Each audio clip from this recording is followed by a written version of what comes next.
오늘 말씀은 예수님 덕분 행복한 우리 교회, 예수님 덕분 행복한 우리 교회라는 말씀으로 말씀 전하겠습니다. 네,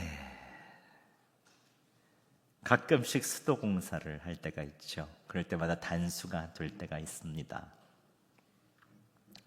그때 물을 욕조에 받아 놓는데 단수가 오래되면 물을 다 푸고 목욕도 하고 여러 가지 하다가 물이 다 쓰고 나니까 이 바가지로 바닥에 물을 긁어서 쓸 때가 있죠. 그럼 뻑뻑 소리도 나면서 어떻게 해서든지 이걸 좀 더 긁어야겠다 하면서 확확 긁죠. 그런데 이때마다 제가 생각이 드는 것이 목회자의 심정과 참 비슷하다라는 생각을 합니다. 어떤 때 목사로서 목회 많은 일들 속에서 계속 말씀을 전해야 될 때 이런 기분이 들 때가 있어요. 물은 없는데 바가지로 박박 긁어야 되는 것 같은 느낌. 오늘도 주일 말씀 전하고 오찬양 예배 말씀 전하고 이제 다음 주에 새벽기도, 수요일 제자훈련, 전도부, 신방 말씀, 중보기도팀, 권사회 기도회, 금요철학까지 말씀을 전할 때는 정말 바가지로 바닥까지 그냥 물을 팍팍 긁어서 퍼내야 되는 그런 것 같은 느낌이 들 때가 있습니다. 어떨 때 제 안에는 좀 제가 서운할 때가 있어요. 평생 말씀을 전했는데 뭐 이렇게 어려워? 이게 너무 서운한 말이죠. 어떤 분들은 미리미리 준비하면 되지 않느냐 하는 분들도 계시지만 이게 하나님의 말씀이 그렇지가 않잖아요. 어떨 때는 하나님이 아니다 하시면 다 뒤집어 엎어야 될 때가 있거든요. 그럼 정말 한숨이 나올 때가 있습니다. 한 주일을 정말 말씀을 월요일부터 기도하면서 말씀해야지 하면서 다 아웃라인 정해놓고 다 채우고 예화까지 다 넣었는데 주일 새벽에 일어나 기도하는데 주님이 이게 아니다 하시면 진짜 당황스러울 때가 있어요. 난감하죠. 그럴 때는 좀 주님 미리미리 주시지, 매일매일 좀 조금씩 주시지 말고 좀 여유 있게 주시지. 왜 매일 순간순간 조금씩 주시는지 답답할 때가 있거든요. 그런데 한 교수님의 글을 읽고 오늘 말씀을 묵상하며 깊이 깨달아지는 것이 있었습니다.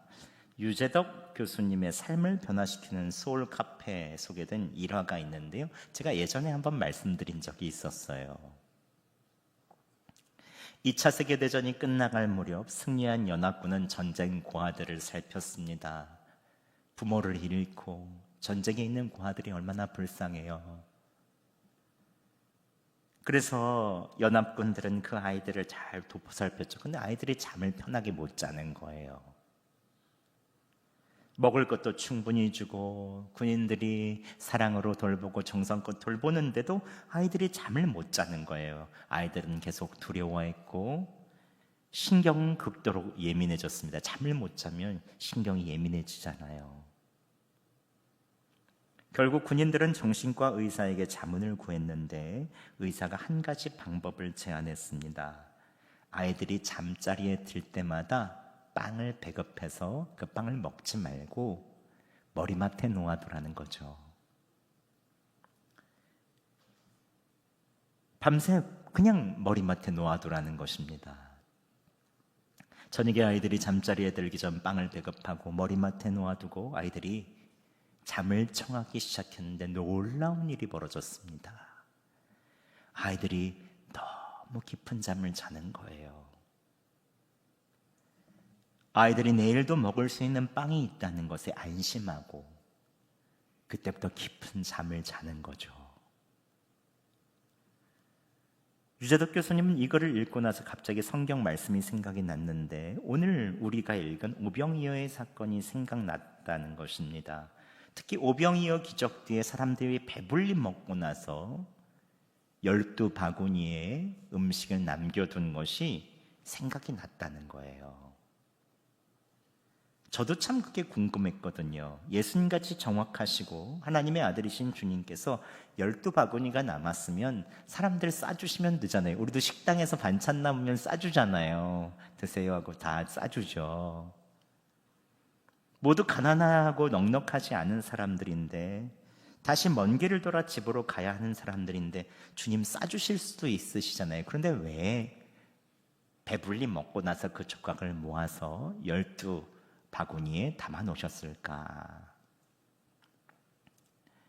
또 5,000명 먹으면 딱 5,000인분 하면 되지. 왜 예수님께서 12바구니 남겨 놓으셨을까? 요즘같이 탄소 배출 때문에 신경 쓰는 때에 음식물 쓰레기 매립하면 부패해서 내탄가스가 발생한다고 하잖아요. 이산화탄소보다 온실 효과가 25배나 높다고 하는데, 그래서 음식물 쓰레기 잘 남기지 말라고 하잖아요. 그런데 왜 배불리 먹고 싸주지도 않으시는데 12강주를 그냥 남겨놓으라고 하셨을까?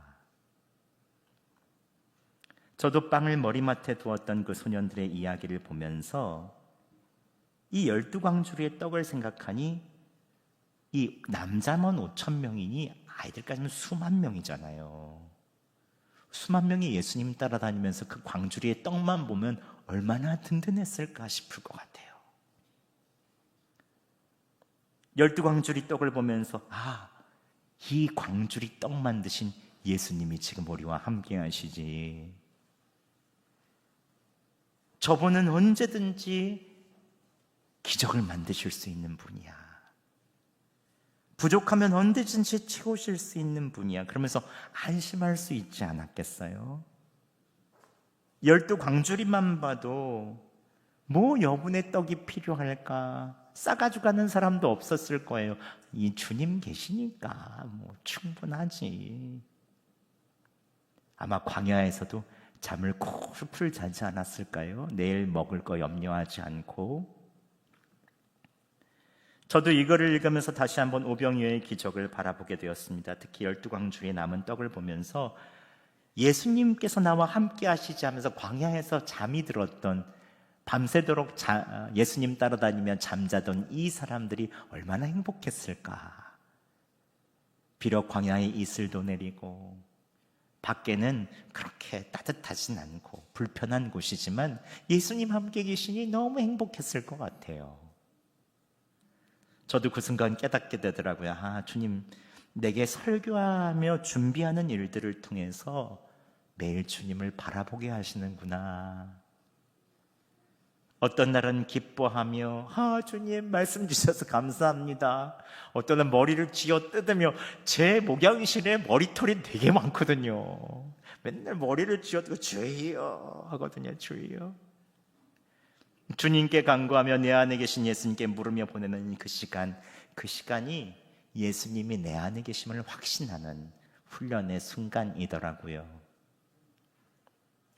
이스라엘 백성이 만나로 매일매일 살면서 진정으로 하나님을 믿고 의지하는 훈련을 받은 것처럼 저에게도 설교라는 만나를 주시고 매일마다 의지하는 훈련을 주시고 24시간 주님과 함께하게 하시니 이게 또 얼마나 감사한가. 마음을 바꾸니 마음이 여유롭고 넉넉하더라고요. 하나님께서 왜 아브라함에게 사시사철 물이 넉넉한 나일강 이집트로 가라고 하지 않으시고, 물이 적고 하늘에서 때를 따라 비를 내리는 가나안 땅에 머물러 있으라고 하셨을까요? 물이 적어요. 가나안 땅. 새벽에 내리는 이슬로 약간 적셔지고, 그리고 비가 와야 그나마 살 수 있는 거예요. 우물 파고 매일 하늘 봐야 되는 거죠. 또 그 심각한 가뭄에서도 아들 이삭에게 애굽 땅으로 내려가지 말고 가나안 땅에 왜 하나님께서 머물러 있으라고 하셨을까? 그리고 그 말에 순종했을 때 왜 100배의 축복을 주셨을까? 요즘 우리가 출애굽기 말씀 주일날 살펴보기 시작했잖아요. 왜 하나님께서 관계스러와 사시사철 나일강이 흐르고 비옥한 애굽의 농경지 땅을 나와서 출애굽하라고 하시는 것입니까? 그것은 하나님을 의지하는 땅이 아니라는 것입니다. 오직 여호와 하나님을 의지하며 하늘의 비를 의지하며 농사짓는 가나안 땅이 100배나 좋은 땅이라는 거죠. 거기에 젖과 꿀이 흐른다는 것은 하나님께서 주시는 그 참다운 양식이 거기 있다는 것입니다. 우리는 결핍을 통해 여호와 하나님을 더 의지하고 때를 따라 돕는 은혜를 얻고 오직 예수님 한 분 신뢰하는 것으로 충분하죠. 그래서 우리 교회에 계속된 표가 무엇입니까? 매년마다 표는 있지만 여기 앞은 보시죠. 예수님과 동행하는 축복이고 예수님 덕분에 행복한 교회, 여성동교회잖아요. 우리 교회 성도들은 부유함이나 세상적인 만족이 다 있으면 좋겠지만 제가 평생 해야 되는 일은 무엇일까? 목회자로서 예수님을 믿는 내 안에 살아계신 예수님을 성도들에게 매일마다 바라보게 하는 것. 세상을 창조하신 하나님의 아들이 내 안에 계시다. 그분이 지금 나와 함께 하신다. 그 의식들을 계속해서 깨워가는 것. 나의 상황, 나의 주변 사람들을 보고 세상에 나가서 움츠렀던 마음이 내 안에 계신 예수님을 바라보며 활짝 펴주고 마음이 웅장해지는 것. 그게 제가 해야 될 일임을 제가 깨닫게 되는 것입니다. 그 예수님으로 먹고 마시게 하는 것, 이게 바로 저의 사명이죠. 여러분, 예수님이 내 안에 계시다는 것을 확신하면 불안하거나 허둥댈 필요가 없습니다. 세상 사람들은 안정된 수입이 생기고 돈을 모으고 미래를 준비하고 끊임없이 바쁘게 일해야만 안심이 된다고 합니다. 하지만 예수 그리스도를 믿는 성도들은 쉬거나 일하거나 자거나 일하거나 상관없이 우리 안에 계시는 그 예수님으로 말미암아 충분한 것입니다. 성동교회 성도들은 매일 24시간 주님을 바라볼 때 예수님 덕분에 행복한 것입니다. 여러분 믿으십니까? 오늘 본문의 오병이어의 기적은 단순히 배를 채우는 사건이 아니라 예수님 덕분에 얼마나 행복해지는지를 알게 되죠. 함께 41절 말씀 저희가 봉독하겠습니다. 시작. 예수께서 떡 5개와 물고기 2마리를 가지사 하늘을 우러러 축사하시고 떡을 떼어 제자들에게 주어 사람들에게 나누어 주게 하시고 또 물고기 2마리도 모든 사람에게 나누시고. 아멘. 우리가 예수님 덕분에 행복한 교회가 되기 위해서는 가장 먼저 예수님이 나의 축복의 근원됨을 알면, 그냥 지식적으로 아는 것이 아니라 내 삶으로 깨닫게 되면 행복하죠. 예수님이 축복의 근원이시구나. 오늘 하늘을 우러러 축복하며 기도하신 분은 누구십니까? 예수 그리스도시죠. 사람들에게 떡을 나눠주신 분은 누구십니까? 예수 그리스도시죠. 모든 사람에게 배부르게 하신 분은 누구십니까? 예수 그리스도십니다. 예수님께서 우리의 축복의 근원이 되셔서 우리를 위해 기도해 주시고 우리에게 기적을 베풀어 주시고 우리를 배부르게 해 주시죠. 지금도 예수님께서는 하늘 보좌 우편에서 우리를 위하여 축복하며 기도해 주시죠. 로마서 8장 34절 말씀 제가 봉독해 드리겠습니다. 누가 정죄하리요? 죽으실 뿐 아니라 다시 살아나신 이는 그리스도 예수시니 그는 하나님 우편에 계신 자요 우리를 위하여 간구하시는 자신이라. 아멘. 또한 예수님께서는 축복의 근원이신 그 예수님이 우리 안에 계심을, 축복의 근원이신 예수님이 우리 안에 계심을 말씀해 주시죠. 요한복음 14장 20절 말씀 저희가 함께 봉독하겠습니다. 시작. 그날에는 내가 아버지 안에 너희가 내 안에 내가 너희 안에 있는 것을 너희가 알리라. 아멘. 그냥 그날이 되면, 성령님께서 우리에게 오시고 예수님을 믿는 그날이 되면 예수님이 내 안에 계신다는 것을 너희가 안다는 거죠. 근데 이것은 이론으로만 알면 안 됩니다. 예수님이 축복의 근원임을 알기 위해서 매일마다 주님 내 안에 계시는군요, 우리는 확인하고 매일마다 주님의 역사하심을 경험해야 되죠.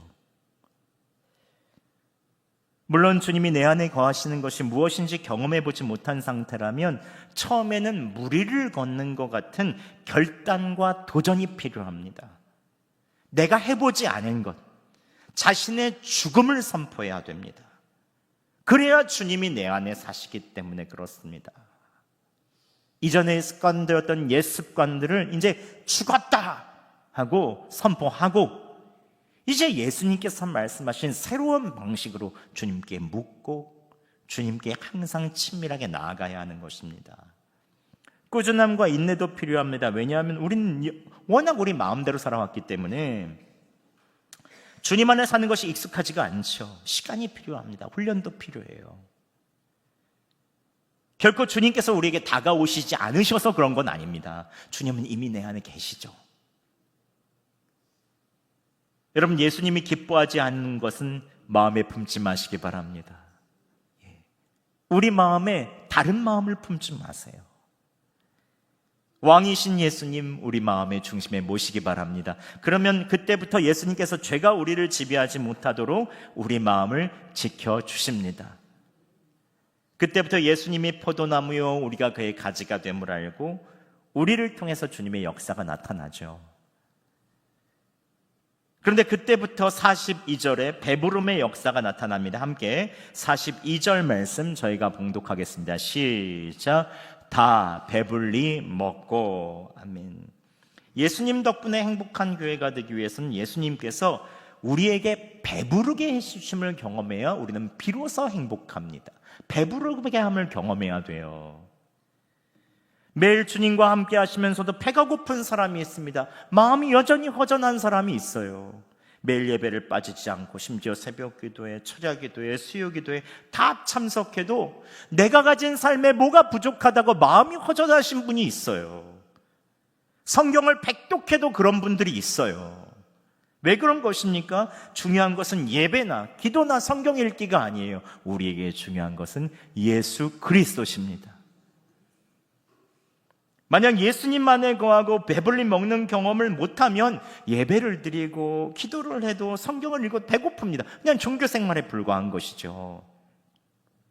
그러나 우리가 삶의 모든 순간 주님을 바라보고 주님께 묻고 친밀하게 하면 배가 부릅니다.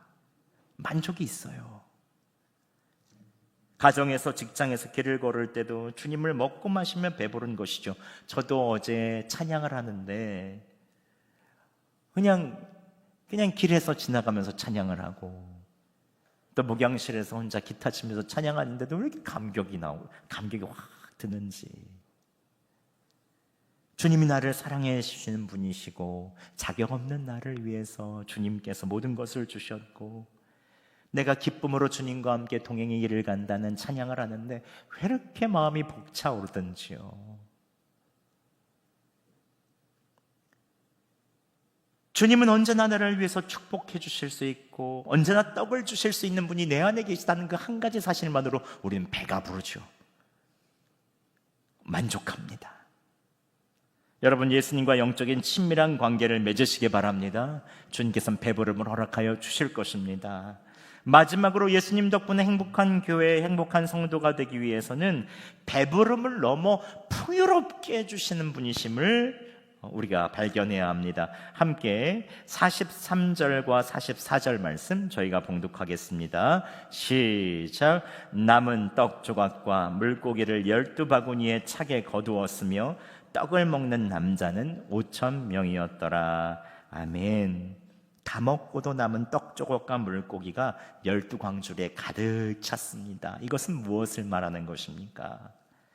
우리 안에 주님의 은혜가 언제라도 넘쳐난다는 것입니다. 넘쳐나요. 우리가 우리 안에 계시는 그 예수님만 발견할 수 있고 매일마다 그분과 함께 할 수 있다면 우리의 가정과 우리의 일터, 길을 갈 때, 운전할 때, 우리의 삶의 시장에서 우리가 장 볼 때, 우리에 있는 모든 일을 하는 순간순간마다 주님을 바라볼 수 있다면 우리의 삶은 진짜 진짜 달라질 것입니다. 욕심을 내어버리고 주님께서 주시는 뜻들을 받아들이고 사람들과의 부딪힘을 넘어서 사랑한다는 주님의 그 마음을 받고 그 사랑으로 사랑하고 우리 안에 있어서 정말 답답하며 변하지 않는 것을 가지고 십자가 앞에 맡겨놓고 매일마다 주님께 나아가는 즐거움과 풍성함을 경험하죠. 예수님의 은혜는 결코 부족하지 않습니다. 우리의 필요를 채우고도 남습니다. 여러분 믿으십니까? 주님은 언제나 풍성하게 베푸시죠. 우리가 풍성하신 주님을 못 바라봐서 그렇죠. 이 사실을 알 때 우리는 행복합니다. 부족함을 넘어서서 풍성하게, 진짜 풍성하게 채우시는 주님 보면 우리가 주님의 은혜 안에 살아가고 있고 행복하다는 사실을 깨닫게 되죠. 말씀을 맺겠습니다. 여러분, 우리가 행복한 이유는 바로 예수님 덕분입니다. 그분이 함께 계시고 그분 덕분에 영적으로 풍족히 채워지고 배부르고 그 은혜가 항상 풍성하기 때문이죠.